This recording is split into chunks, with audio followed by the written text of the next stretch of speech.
刷来这冲突的场面，你看是伫公车顶哦，哇，公车头啊，这个人客哪会用手咧摸这个赛车的司机？新北市邦桥区早7点外，这是82岁的这个人客上公车，伊问司机啊，看当时要停，到站啊，伊个唔停，不但唔停，佮细细念完呢，佮动手啊去拍这个司机。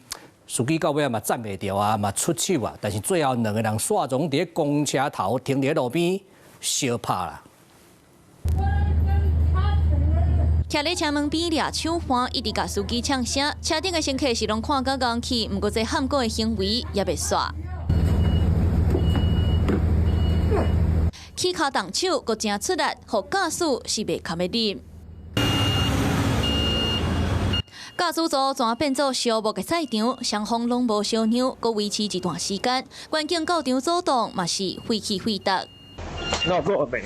闹够了没？闹够了没？面对环境劣化，原来阁唔甘愿，甲手环抓条条，讲啥就是无爱落车。坐咧涂骹嘛是继续甲司机起无空，环境真无奈，只好甲伊带落车，避免两人阁继续相拍。代志发生伫咧昨7点外，黄姓乘客为客福利坐81个公车，沿路除了甲林姓司机咧问路，阁继续咧细细念，想袂到站了后，毋若无爱落车，阁出手攻击，双方就发生肢体冲突。警方接到通报，嘛赶紧到场来阻挡。现场将两人带返所侦办。双方互相提出伤害告诉，对该驾驶我们会来辅导哈，然后也跟所有驾驶来做宣导哈，都只是轻微的擦伤而已。那只是说当时因为那个情绪，双方情绪都不佳啦，所以有点轻微的那个肢体冲突。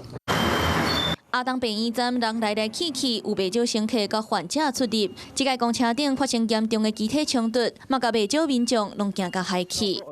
Hello， 我是蒋欣梅。想要抢先掌握最及时的新闻资讯吗？赶快订阅、按赞、开启小铃铛，锁定华视新闻 YouTube 频道。